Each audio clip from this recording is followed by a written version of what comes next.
Okay, good morning ho uli. Sa mga narito. Okay, siya, ipasuyo uli ho, pakitayo uli kayo sa paggalang salita ng Panginoon para masubaybay natin ang ating pinag-aaralan. Nais ko ling basahin simulan sa chapter 20 verses 1. Ang ating talagang verse na kukunan ay verse 13, pero para masubaybay natin, basahin ulit natin ang verse 1. Okay, ganito po sabi ng salita ng Diyos.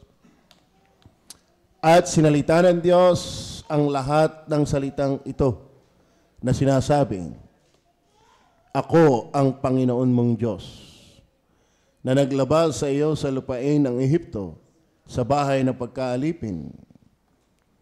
Huwag kang magkakaroon ibang mga Diyos sa harap ko. Huwag kang gagawa para sa iyo ng larawang inanyuan o ng kawangis man ng anumang anyong nasa itaas sa langit o ng nasa ibaba sa lupa o ng nasa tubig sa ilalim ng lupa. Huwag mong yuyukuran sila o paglilingkuran man sila, sapagkat akong Panginoon mong Diyos ay Diyos na mapanibuguin, na aking dinadalaw ang katampalasanan ng mga magulang sa mga anak hanggang sa ikatlo at ikaapat na sali ng lahi ng mga napupuot sa akin. At pinagpapakitaan ko ng kawaan ang libu-libong umiibig sa akin at tumutupad ng aking mga utos. Huwag mong babanggitin ang pangalan ng Panginoon mong Diyos sa walang kabuluhan, sapagkat hindi aariin ng Panginoong walang sala ang bumanggit ng kanyang pangalan sa walang kabuluhan. Aalalahanin mo ang araw ng Sabat upang ipangilin. 6 na araw na gagawa ka at iyong gagawin ang lahat ng iyong gawain. Ngunit ang 7 araw ay Sabat sa Panginoon mong Diyos. Sa araw na iyan ay huwag kang gagawa ng anumang gawa. Ikaw ni ang mga anak na lalaki ni babae, ni ang iyong mga aliping lalaki ni babae, ni ang iyong baka, ni ang iyong tagaibang lupa nasa loob ng iyong mga pintuang daan.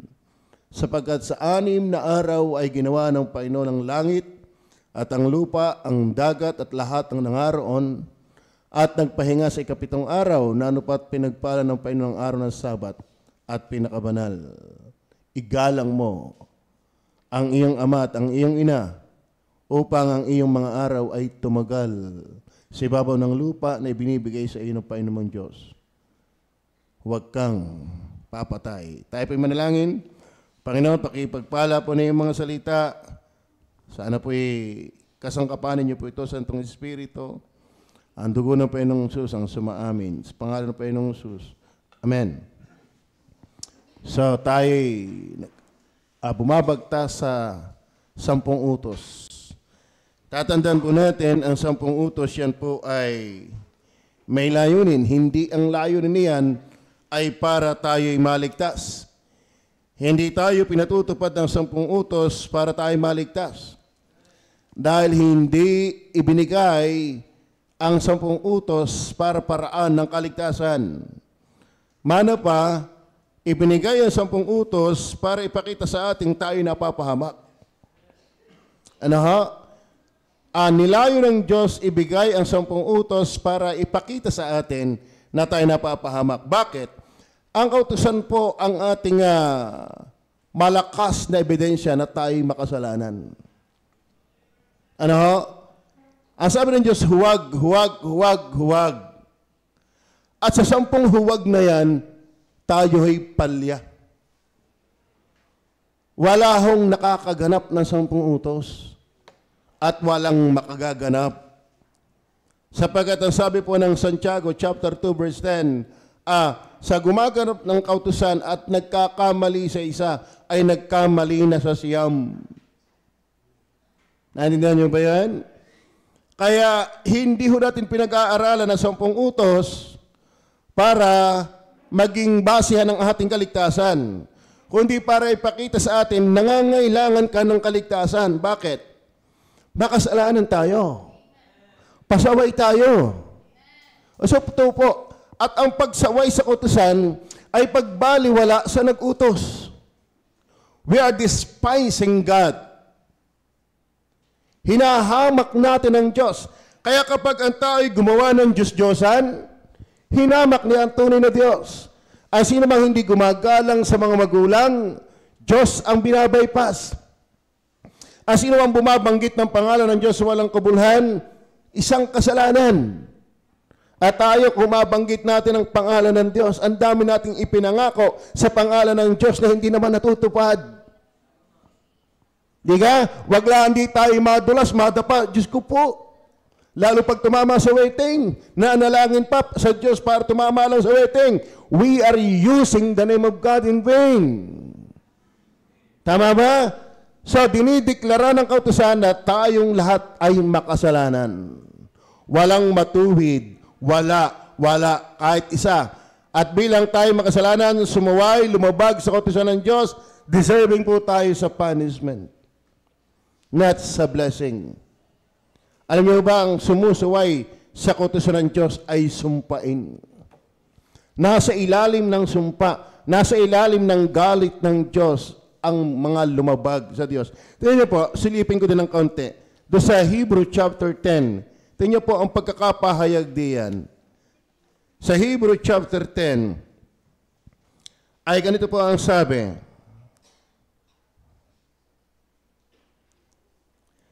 Sa 28, chapter 10, verse 28, tingnan niyo po ang sabi ng salita ng Diyos. Ang magpawalang halaga sa kautusan ni Moises. Pag sinabing kautusan ni Moises, hindi kay Moises yon. Ibinigay kay Moises. Saan pumuutos yan? Ang magpawalang halaga, pag sinabi magpawalang halaga, ay di hinahamak sa hindi pagsunod. At ang hindi natin pagsunod sa gusto ng Diyos, ay hindi natin pagkagusto sa Diyos mismo. Kaya ang tawag dyan ay magpawalang halaga. Sa totoo na ho, ang tao talaga bilang makasalanan. Hindi naman talaga mahalaga sa kanya ang Diyos. Amen. Ang tao bilang makasalanan, nakukubabangan ng mga bagay ng mundo. Hindi mahalaga sa tao ang Diyos. Ang mahalaga sa tao yung nakikita. Yung mga bagay na aliw, mga bagay na kalayawan. Yan sabi, ang magpawalang halaga sa kautusan ni Moises. Ayan sa patutuo ng 2 o 3 saksi. Ayan pakibasa. Pakilarawan nyo nga yung mamamatay na walang awa.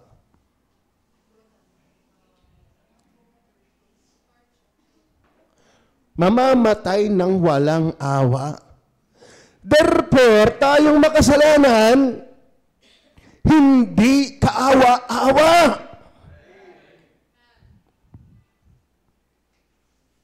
Naintindihan niyo ba yan?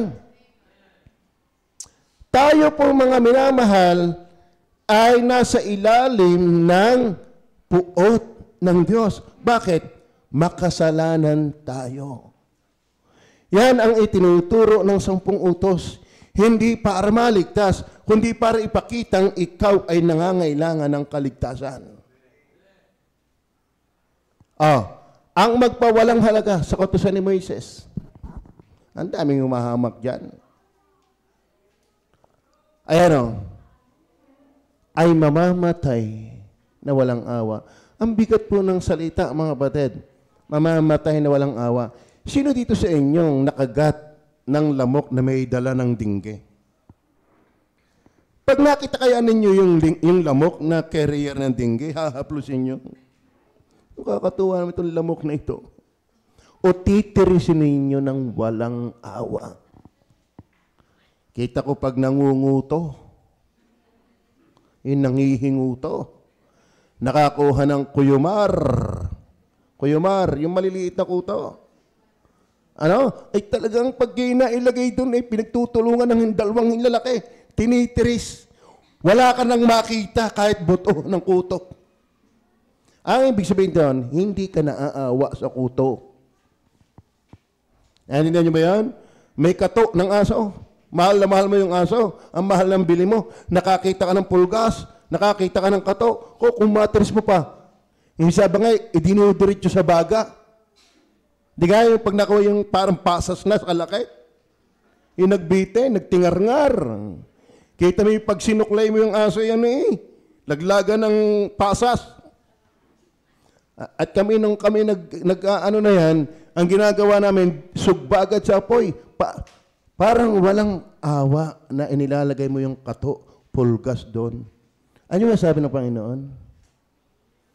Ang umahamak sa 10 utos, papatayin walang awa. Are you with me? Therefore, hindi biro ang kasalanan. Are you with me?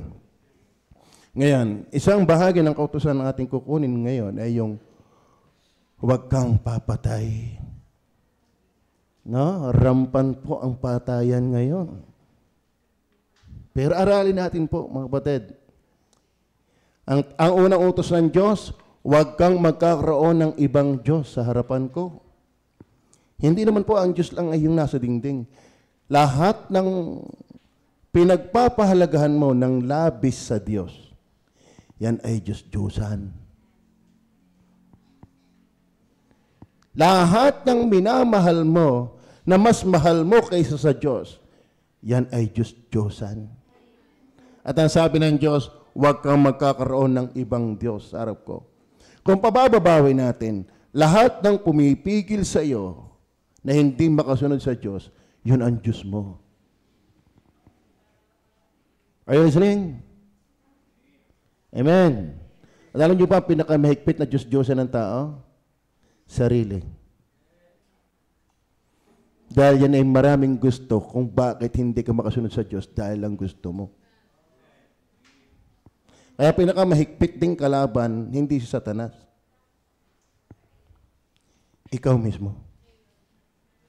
Dahil marami itong gusto na ayaw ng Diyos. Pero yun ang laging sinusunod mo. At alam niyo sabi ng Bible, huwag kang magkakaroon ng ibang Diyos sa harap ko. Tapos sinundan ng huwag kang gagawa ng anumang larawang inanyuan. Huwag mong babanggitin ang pangalan ng Panginoong Diyos ng walang kabuluhan. Ipangilin mo ang Sabat. Ang ating Sabat ay hindi literal na Sabat ngayon. Dahil sa Hudyo yan. Ang ating Sabat ay linggo. Dahil si Kristo ay nagbango mag-uli araw ng linggo. Amen? First day of the week. Dahil ngayon, huwag kang papatay. Una natin dapat mapansin, siyempre obvious, prohibited. Ang pagpatay ay bawal.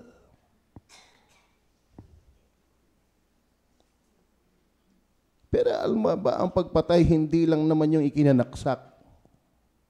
Pwede ka rin makapatay sa kiti.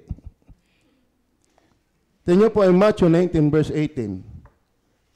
Bukod sa ating pinagtibay kanina, Matthew 19 verse 18.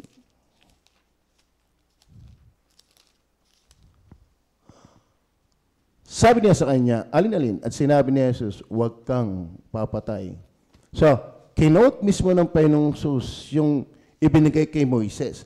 Given talaga na salita ng Diyos, pinagtibay mismo ng Panginoong Jesus na ang 10 utos, pang-5 utos, huwag kang papatay, ay bawal.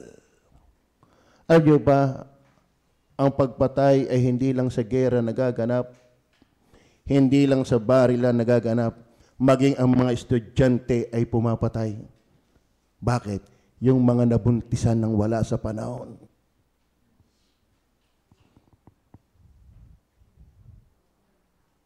Naintindihan niyo ba yan? At magkakutsaba yung boyfriend at girlfriend, ipalaglag mo na lang. Pagpatay yun. Pagpatay yun. Are you listening?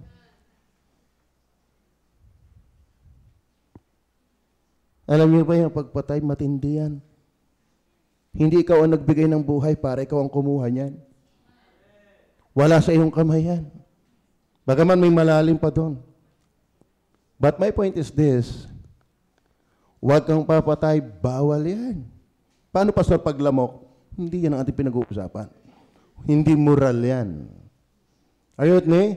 Pero may mas malalim na pagpapaliwanag ang 1 John chapter 3, verse 15. Tingnan niyo po. 1 John chapter 3, verse 15. Ano sabi dyan?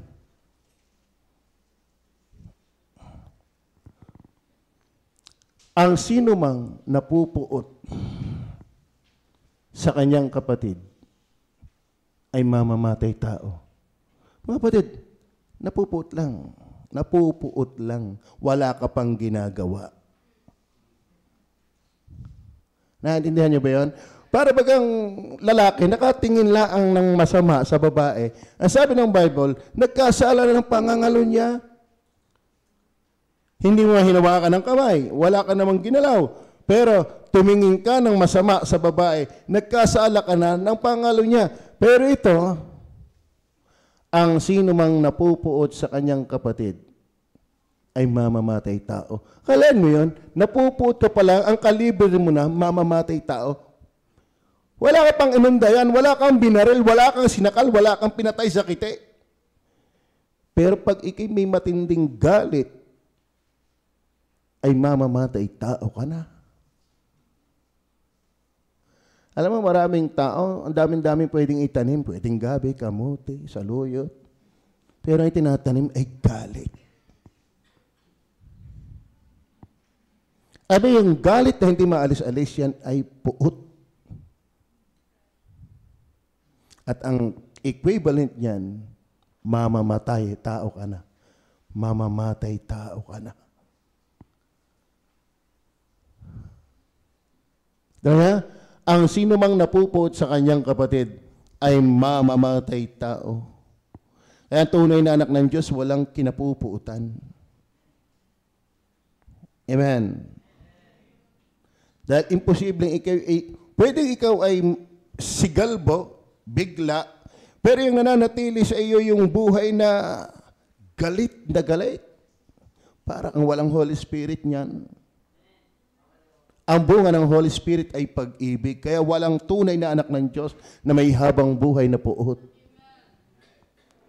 At ang kalibre na yan ay si Cain. Kung babasahin niyo po ang context niyan, inalin tulad dyan kay Cain. Si Cain pinatay si Abel. Tama ba?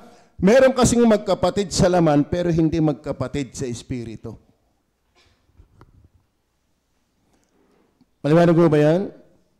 So, kung ating pasusundan yan, bawal sa Diyos ang pumatay, ay hindi lang po ito yung aktong namaril ka, kundi may alaga kang muhi na kamamatayin, may ayaw mong isuko sa Diyos. Are you with me? Yan po ang sabi ng Bible. Okay, so, ang ating napansin, huwag kang papatay. Yan po ay prohibited. Number 2, siyempre, ang obvious dyan, ito po ay punishable. Amen? Hindi tayo pumapaltak dyan. Na para bagang, ay, ako hindi paparusahan ng Diyos, hindi naman ako nakapatay. Kumbaga, iniisa-isa lang natin ang 10 utos. Pwede hindi ka nakapatay, ay doon sa gumawa ng Diyos-Diyosan. Tama? Doon sa may iba kang dinidiyos. At bumabanggit ng pangalan ng walang kabuluhan at busong sa mga magulang. Dahil sabi, honor thy father and thy mother. Amen? Anong pangako? Lalawig ang iyong buhay. So, hindi pansit ang nagpapahaba ng buhay. Hindi rin laki ng tainga. Tama ba? Merong elepante, bagong panganak, patay na agad. Laki ng tainga, no? Tama ba? So, huwag kayong maniniwala doon. Sa Bible kayo maniwala. Ang Diyos ang nagtatakda ng buhay. Itinakda sa tao mamatay na minsan. At pagkatapos nito yung paghuhukom. So, hindi lang po ang ating yamang dito tayo nakadiin. Lahat ng pagsuway sa Diyos, punishable. Pero, nais ko lang dapat mapansin ng mga tao, lalong makikinig at nandito, huwag kang papatay. Huwag kang papatay. Kaya yung paghihiganti, yan ay bawal. Ipasa Diyos na lang natin. Amen? At tingnan niyo po ang Leviticus chapter 24 verse 17. Ano ang sabi ng Bible? At ang manakit ng malubha sa kaninumang tao ay papataying walang pagsala. Kalain mo, manakit pa lang na maluba. Siguro kaya maluba, ay namatay na nga.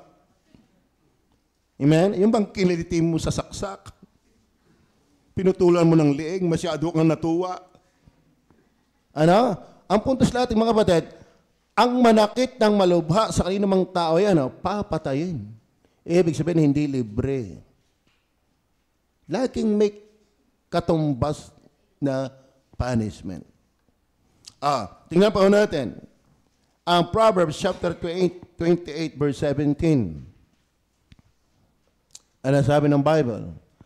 Ang tao na nagpapasa ng dugo, yan, ibig sabihin may inutang. Amen? May naunda yan. Meron akong kilalang talagang nakadalwa na siya. Natatakot ako, baka isang araw doon din siya madali sa ganong kaparaanan. Dahil kung ano itinanim mo, yun ang iyong aanihin. Tama ba? Ang tao na nagpapasa ng dugo ng sinumang tao, tataka sa lungaw, huwag siyang pigilin ng sinuman. Sa English, a man that doeth violence to the blood of any person shall flee to the pit. Ibig sabihin, pupunta, tataka sa hukay. Huwag mo siyang pigilan. Ano ibig sabihin? Yung tataka sa hukay, ibig sabihin, mamamatay ka rin. Huwag mong pigilan siya sa kamatayan. Dahil ang hinira may buhay, buhay rin ang kabayaran. Bawal sa Diyos ang pumatay. Amen? Kaya kahit anong galit mo, huwag kang papatay. Pero mamaya, may makikita pa tayo diyan. May magandang, may pampagaang loob diyan. Pero ito pinakamatinding parusa. Ang ating tinitingnan lamang na yan ay may katumbas na parusa sa Panginoon. Tingnan niyo po ang Apocalypse 21 verse 8. At dito ko muli papaalala sa inyo, hindi lang pagpatay ang magdadala sa atin sa kaparusahan. Kumbaga, dyan lang tayo nakapaltak sa panglimang utos. Yan, pwede na tayong, hindi na tayo masasabi lang sa lumugas 10 utos. Oo. Sa ulo natin. Ano nga yan? Huwag kang magkakaroon ng ibang Diyos sa harap ko. Huwag kang gagawa ng anumang larawang inanyuan. Huwag mong babanggitin ng pangalan ng Panginoon Diyos ng walang kabuluhan. Igalang mo ang iyong ama at ang iyong ina. 5, huwag kang papatay. Siguro 6, masasauli natin. Ngayon, ano ang parusa dyan? Hindi lang kamatayan din. Ngunit sa mga duwag at sa mga hindi mananampalataya at sa mga suklam at sa mga mamamatay tao. Hindi ka? Binanggit ba yung mamamatay tao? Ay yung ikaw napupot sa kanyang kapatid ay mamamatay tao rin. At sa mga mapakepid at sa mga manggagaway at sa mga mapagsamba sa Diyos-Diyosan at sa lahat ng mga sinungaling, ang kanilang bahagi ay sa dagat-dagat ang nagdininga sa apoy at asupre na siyang ikalawang kamatayan. Oy, papataying walang awa? Hindi nakakaawang dalhin sa impyerno. Ang tao'y akalay, ako na may mabait eh. Pagpalagay, nasundan natin, mabait ka sa kapwa, ay sa Diyos. Ang bait-bait mo sa tao. Bet ang Diyos ay sinasalbahe mo. Dapat kung may mas mabait ka, sa Diyos mismo muna. Bakit? May utang na loob ka ba talaga sa tao? Sa Diyos tayo may malaking utang na loob. Tama ba?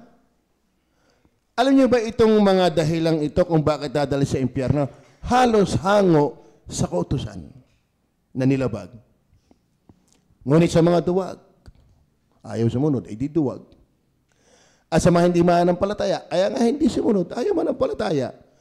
At sa mga kasuklam-suklam, Diyos-Diyosan yan. At sa mga mamamatay tao, at sa mga mapakiapid, mapapansin natin, huwag kang makikiapid. At sa mga manggagaway, wala pala 10 utos yan. Extra curriculum yan. Ano yung mga manggagaway? Yan pa yung mga mangkukulam, albularyo, mga tawas-tawas. Ang tawas sa kilikili, hindi magdidikta na yung buhay. Mabisa ang tawas pag sa kilikili. Pero may kigagamit mong pagpipiyon kung nasaan ang iyong kalabaw. Huy, baptis ka, huwag ka nang magpipiyon. Tayo ay champion. Hindi magpipiyon. Tama ba? Yan pong manggagaway, ang kahilira po na yung mangkukulam, yan po yung mga daw-daw. Talagang mahirap maligtas yung mga daw-daw na yan. Kala mo, ang tindi ng pag-aalinlangan, 2 beses. Daw-daw. Ang kailangan ng Diyos ay pananampalataya, hindi daw. Pag sinabing daw, hindi naniniwala yun eh. Ay dinalwa pa, ay di daw-daw. Alam niyo ba yung daw-daw sa Mindoro? Yung pagka kayo iminom na anuhan ng ano, ay magkakasakit ka at alam mo, nasa kanila din ang gamot. Business yun. Yung nagkapatira ng kulam, naku, baka meron dito. At maya-maya ay kasasalo na sa akin. Ano? Eh, wag naman. Di na nga ako nakakalakad, ikukulamin mo pa. Nais ko lang ipagdiinan sa ating mga kapatid na may dahilan ng Diyos, ipinakita na ang pagsuway mo sa Diyos ay hindi ganun kababa. Hindi ganun kasimple. Kayo mga magulang, simple ba sa inyong kalooban ang baliwalain kayo ng inyong mga anak? Simple ba yon? Nakakatawa ba yon? O nagtitiis ka lang? Babaliwalain mo ang Diyos na bumubuhay sa iyo? Babaliwalain mo ang Diyos na nag-provide ng lahat sa iyo? Ano bang bawat pintig ng ating puso utang natin sa Diyos? Bawat kisap at irap ng ating mga matay utang natin sa Diyos? Walang hindi galing sa Diyos. Tapos babaliwalain mo, hey, mamamatay kang walang awa. Ba't natin pinag-aaralan ito? Di kay lantad lamang na kailangan mo ang kapatawaran.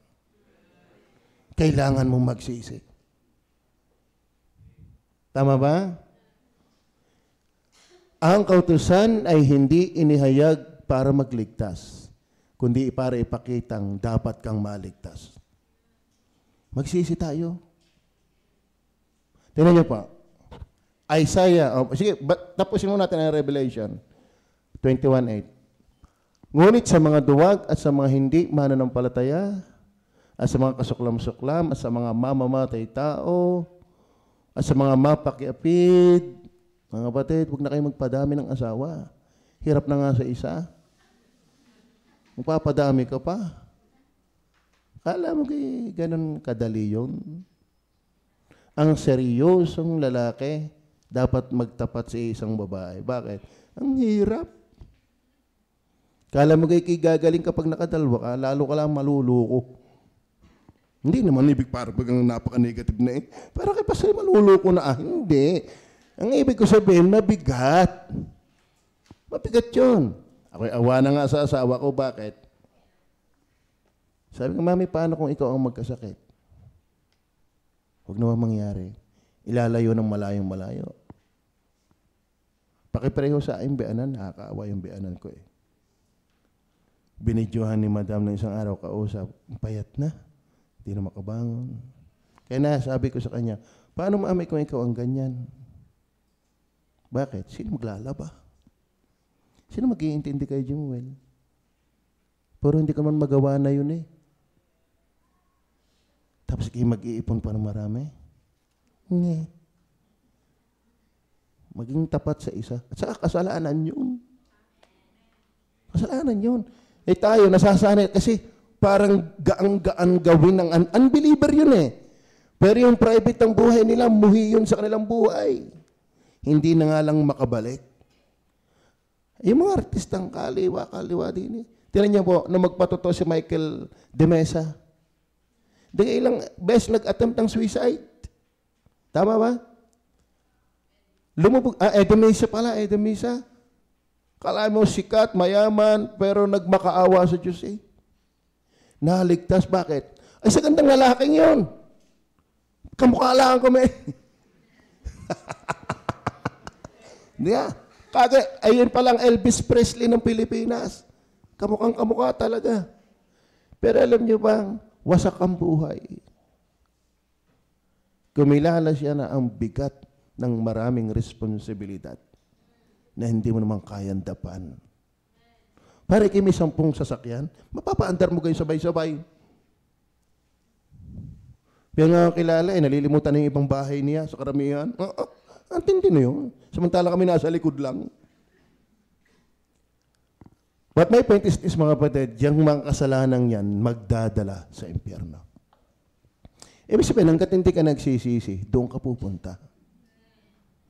At hanggat ang tao ay hindi nagsisisi, labas siya sa awa ng Diyos.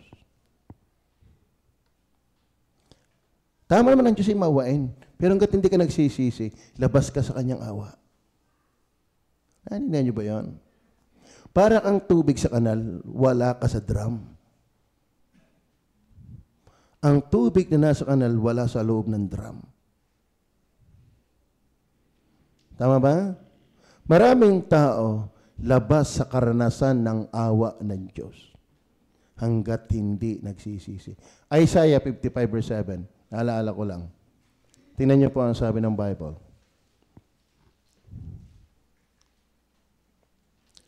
Lisanin ng masama ang kanyang lakad.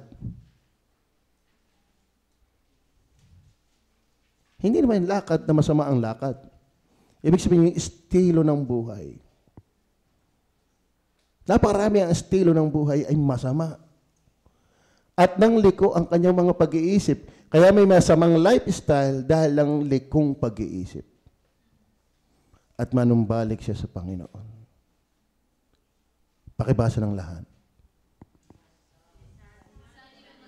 Hindi, yun ang yung huli na. Yun, kung saan ako tumigil.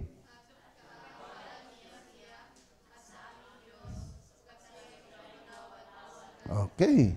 Ang Diyos ay hindi maramot magpatawad. At ang kanyang awa ay wala hanggan. Pero kanino inilalapat? Lisanin ng masama ang kanyang lakad. At nang liko ang kanyang mga pag-iisip at manumbalik siya sa Panginoon. Ibig sabihin, kung wala ka na yan, wala ka na yun. Kung wala ka na yan, wala ka nun. Yun.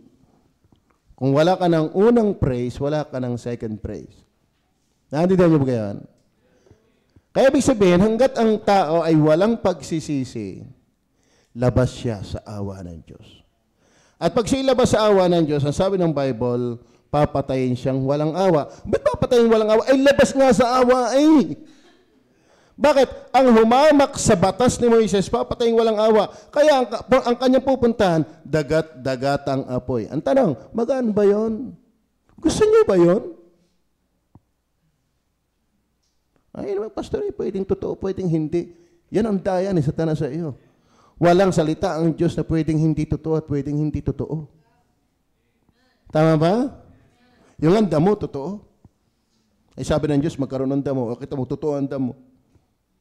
At saka yung sinabi ng Diyos, itinakda sa tao mamatay na minsan. Joke ba ang kamatayan?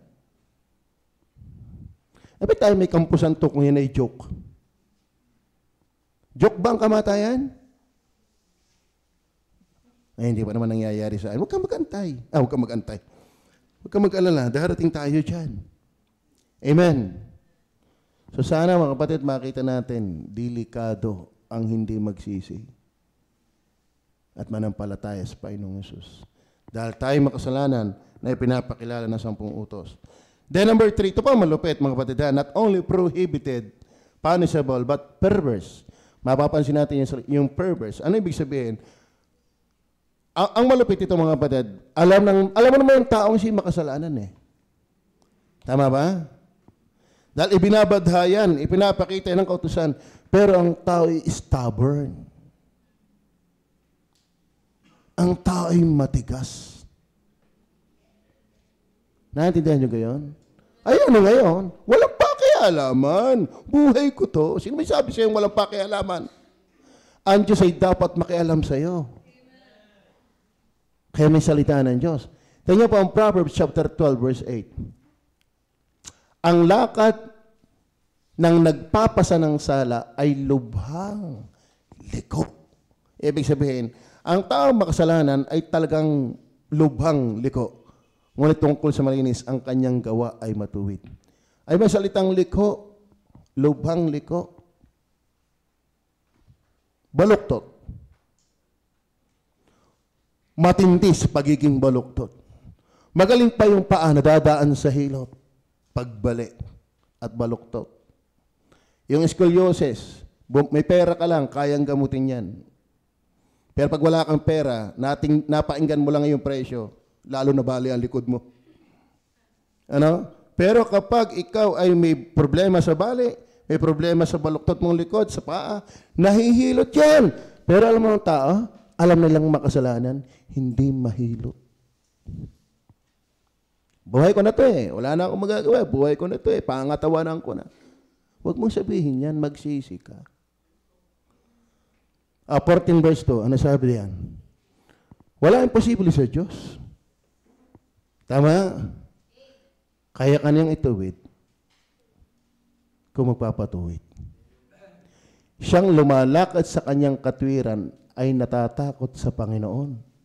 Ngunit siyang suwail. Ano ibig sabihin ng suwail? Ay di perverse, stubborn. Amen? Alam mo naman ang taong masama ang Diyos-Diyosan. Alam mo naman ang taong masama ang makiapid. Alam mo naman ang taong masama ang dinasimba ng linggo. Pero ang tao'y suwail. Suwail ang tao. Yung minsan lang makasuway ay mabigat na, di yung ibuhay mo na. Siyang lumalakad sa kanyang katwiran, maganda, ay natatakot sa Panginoon. Ngunit siyang suwail. Sa kanyang mga lakad ay humahamak sa kanya. Talagang walang kwenta sa buhay ng tao ang Diyos. Ang mahalaga yung gusto niya. Ayan ang tama kung mali, are. Ayan ang tao talaga, pag nagkasakit na may tawag ang lahat. Tama ba? Alam mo sa totoo na yung mga may bisyo, dapat mabuhay ka na lang sarili mo. Bakit? Nung ikilulong sa bisyo, hindi ka masaway. Nung nasa ospital ka na, sino nag-aantindi sa'yo? Di napaka-samlang mo. Samlang ka sa lipunan. Are you listening? Uy, talagang malamig ang panahon. Tama ba? Deuteronomy chapter 32 verse 5. Sila'y nagpakasama. Hindi, medyo nagpakasama. Sila'y hindi kanyang mga anak. Itong kanilang kapintasan, mga tampalasan at likhong lahi. Tama yan? Tampalasan talaga. Samlang. Wala kang magandang contribution sa lipunan hanggat hindi ka muna kinalulugdan ng Diyos. Magsisi ka muna ng iyong kasalanan. Amen? Di na nga, yung manggagawa, sabi namin, huwag maninigarilyo dito ha. Huwag maninigarilyo dito. Hindi nga naman dito sa loob. Lumabas lang ng kaunti yun. Doon dalawang stick ng Marlboro. Talaga ang tao ay walang respeto. Sinabihan mo na yun. Tao talaga isang lang. Ang tao talaga hanggat hindi sa Diyos, walang respeto yan. Kaya mapalad kayo kung kayo naikinig na salita ng Diyos at nasisidla ng takot. Amen? Hindi ko ito kayang ilagay sa inyo. Diyos ang naglalagay niyan. Makinig ka lang. Makinig ka lang. At tatandaan ninyo, kung ikaw yung matakot sa Diyos na nasa impyerno ka na, too late. Pero sa pag-aaral ko, pagbubulayin mo kahit nasa impyerno na eh. Doon nga sa retribulation period lalo silang nanungayaw. Kaya tindi ng tanim ng kasalanan. Matindi ang tanim ng kasalanan. Kaya mga kapatid, sana tayo ay magsisi. Pagkalooban ng Panginoon ng pagsisisi. 2 Kings 17:14, tingnan po natin mabilis. At wala na ang oras. Gayon may hindi nila dininig. Tingnan nyo ha. Kundi kanilang pinatigas ang kanilang ulo. Yan po ang mga perverse na gaya ng ulo ng kanilang mga magulang na hindi nagsisampalataya sa Panginoon nilang Diyos. Hindi nila dininig. Alam nila ang kautusan. Alam nila ang kapahamakan. Ang sabi nga doon sa Roma chapter 1:31, bagaman alam nila na ang mga ganon ay karapat-dapat sa parusa, ngunit ikinagagalak pa nila ito. They have pleasure in sin. Ang tao'y hindi lang masuwayin, kundi masaya sa pagiging masuwayin. Ang tindi ng dulot ng kasalanan sa buhay ng tao. Isang lubhang sakit na walang kagalingan, kundi biyaya ng Diyos. Kaya mga kapatid, mga minamahal, nawa ito'y kasangkapanin sa inyo ng Panginoon na hindi babasta ang pinapakitang kasalanan na ating pagsuway sa kautusan. Alain, mapapataying walang awa. At parurusahan sa impyerno magpakailan-kailanman. Tingnan pa natin ang Jeremiah 7 verse 24. Ano sabi diyan? Ngunit hindi nila dininig. Oh, yan na pala yun eh. Kanina yan na ba yun? Pareho kanina? O ikiniling man ang kanilang pakinig, kundi nagsilakad sa kanilang sariling mga payo. Tingnan nyo ha, yan ang maraming tao. Yan nga, sabi ko sa inyo, ang pinakamatinding Diyos-Diyosan, yung sarili. Yung nabubuhay sa kanyang sariling alam. Sa kanyang sariling karunungan. Hindi sa kalooban ng Diyos. Kundi nagsisilakad sa kanilang sariling mga payo at sa pagmamatigas ng kanilang masamang puso. At nagsiyaong paurong at hindi pasulong. Ang kaganda ng Tagalog, ano? Lahat ng tao ay paurong sa Diyos. Hindi pasulong sa katigasan ng puso. Are you with me? Perverse ang tao. Perverse. Stubborn. Matigas ang kayoko. Saramulyo, supot. Then number 4. Bawal ang pumatay. Pero alam niyo bang pwede nang ang Diyos ay pwedeng pumatay. At pwedeng magpapatay.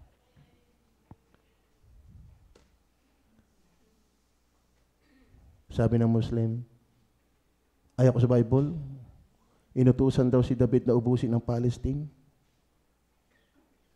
Inuutusan si Saul na ubusin ng Palestino.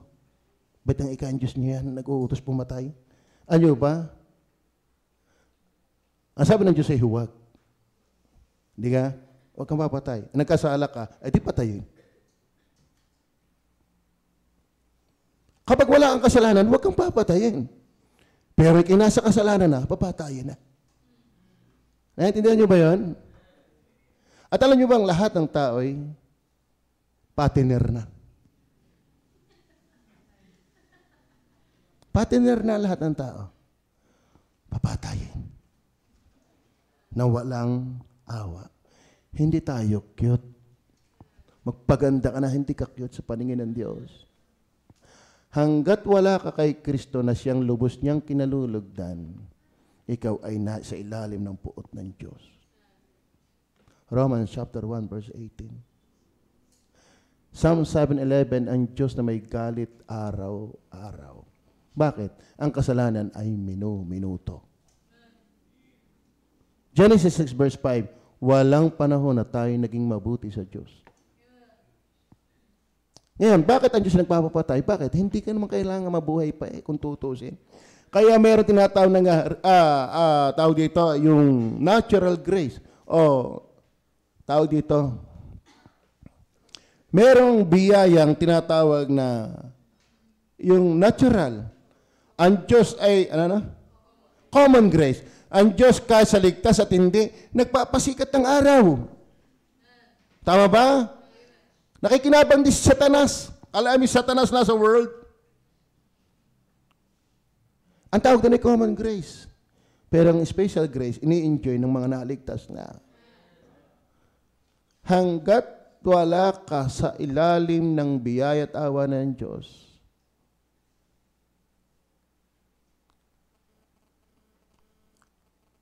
kumbaga sa juban, wala ka. Nakikiamoy ka na lang. Pero hindi iyo yun.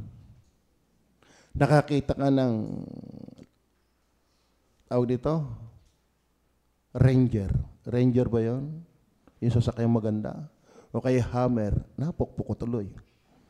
Yung hammer, tagatingin ka lang, pero hindi iyo yon. Hanggat wala ka kay Kristo, tama na sa iyo ang panaginip. Para ikaw ay nakain, ang dami mong kinakain, ang sarap-sarap, hindi ka na nahinga, tapos nagising. Pambihirang yun. Panaginip lang pala ako ay nakain, tumulog uli. Nung makatulog, pambihira, hinainang ka ng lamig na milon. Tapos pineapple juice. Talaga namang lagaklak na. Nagising, yung pala nag-iihi. Wala, panaginip lang. Alam mo, walang reality ang Diyos sa buhay nang hindi nagsisisi. Kahit ang langit, panaginip lang yan sa iyo. Hanggat hindi ka nagsisisi. Sana tayo dito, hindi panaginip ang langit. Sana'y realidad. Ang Diyos ay hindi pwede puro imahinasyon. Kaya nga ayaw ng Diyos-Diyosan imahinasyon yun. Ang Diyos ay realidad. Kaya dapat tunay kang ligtas. Hindi panaginip. Hindi nakikiride on lang, hindi nakikisama. Totoo. Tama ba? Yung ang libag kahit kasama lang ng katawan, at least totoong libag. Tama ba? Sana ikaw ay totoong ligtas. Nagsisisi ka ba ng iyong kasalanan? Ang ebidensya na nagsisisi ng kasalanan, dinadala ka palagi sa pagsisisi. Bakit? Mabigat ang kasalanan sa totoong nagsisisi ng kasalanan. So permitted. Alam niyo ba, ang Diyos po ay bawal kupatay, pero siya po ay nagpapapatay. Kaya nakabasa ang Muslim na pumapatay ang Diyos. Bakit? Makasalanan na Doon sa huwag, hindi ka papatayin kung hindi ka sumuway. Ay sumuway ka na, ay papatayin ka na. Natin na ba yan? Deuteronomy 13 verse 15. Tingnan niyo po. Mabilis lang tayo. Iyo ngang susugatan ng talim ng tabak ang mga nananahan sa bayang iyon. Sa iyong lubos na lilipulin, take note ang utos, lubos na lilipulin, at ang lahat ng naan doon at ang mga hayop doon ay iyong lilipulin ng talim ng tabak. Doon sa Revelation 6 verse 8. Tingnan po natin. Revelation 6 verse 8. At tumingin ako at narito, ang isang kabayong maputla. Parang kayo lang. Namumutla na kayo At ang nakasakay dito ay may pangalang kamatayan. At ang Hades ay sumusunod sa kanya. At sila'y pinagkalooban ng kapamahalaan. Sino nagbigay doon? Sa ika-4 na bahagi ng lupa na pumatay. Sa magitan ng tabak at ng gutom at ng salot at ng mga ganid sa hayop sa lupa. Ano mga kapatid, isang araw darating ang tribulation period. Ibubuhos ng Diyos ang galit ng Diyos. Maraming mamamatay. Ang Diyos ay banal para matuwa sa kasalanan. Kaya wag mong katuwaan yung kanyang kinamumuhian. Pagsisihan mo yan. Are you with me? And then last, propitiation. May pag-asa. Then po ang 1 John chapter 2 verse 2. Habang tayo buhay pa, huwag ka nang magpatumpik-tumpik. Hindi mo hawak ang buhay. Ano sabi ng Bible? At siya ang pangpalubag loob. Ano ibig sabihin? Panghupa ng galit ng Diyos. At siya ang pangpalubag loob sa ating mga kasalanan. At hindi lamang sa ating mga kasalanan, kundi ng sa buong sanglibutan. May pag-asa ang Pinoy. May pag-asa ang Chinoy. Lahat ng bansa na magsisisi, si Jesus ang nag-aalis ng galit ng Diyos. Bakit? Si Jesus ang sumalo ng galit ng Diyos. Kaya kung sasampalataya ka kay Jesus, hindi na sa iyo galit ang Diyos. Kinuha na yun ni Jesus. Pero kung hindi ka pa rin sasampalataya, papasanin mong buong buo ang puot ng Diyos. Ganong katagal? Kailanman. Last na talata. 4 verse 10. Narito ang pag-ibig.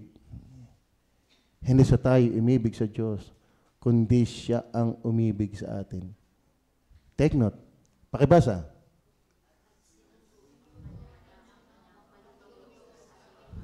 Ayun. Sino sinugo? Sino ba ang anak? Si Kibuloy ba yan? Sino ba yung anak niyan? Hindi yan si Kibuloy. Lalo hindi si Eloy. Hindi Pope yan. Hindi si Mary yan. Hindi religion yan. Hindi 10 utos yan. Hindi binyag yan. Hindi kabaitan yan. Si Jesus yan. Kaya sabi ni Jesus, ako ang daan at ang katotohanan at ang buhay. Walang pupunta sa Ama. Hanggat wala ka kay Jesus, galit sa iyo ang Diyos. Dahil si Jesus lang ang naghuhupa, pampalubag. Alam niyo ba yung pampalubag? Palubag loob. Pampaalis. Lagi ang illustration sa inyo, baka inyong to pa rin eh. Kaya dinadalangan ko na.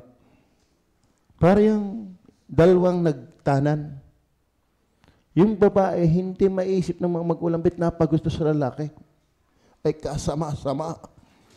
Parang yung napanood ko, ikaw babae, tinatanggap mo ba ang lalaking ito? Opo, inuulit ko. Kaya ba talaga yung magsasama na hindi ka magsisisi, magpakailanman? Opo, wala na akong magagawa. Ibig sabihin, ang tigas ng ulo mo, nagustuhan mo yan. Ibig sabihin, nagtanan yung dalawang yan, nagtawanan yung dalawa. Ano?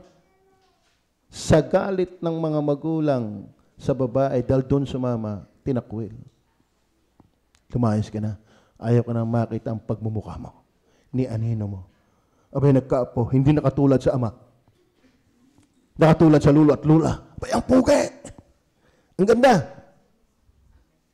Ay, di nakauwi. Nawala yung galit. Bakit? Nakita yung apo. Naintindihan niyo ba yan? Gusto niyo bang huwag ka nang dalhin sa impyerno? Kailangan makita ng Ama na sa iyo si Jesus. Nalulubag ang galit ng Diyos. Amen.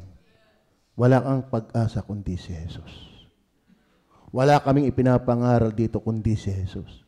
Hindi si Maria, hindi ang Baptist Church. Ang Baptist mahalaga lang sa iyo pag ligtas ka na. Pero hanggat hindi ka ligtas, si Jesus lang ang kailangan mo. Tayo manalangin. Mapagpala namin Diyos.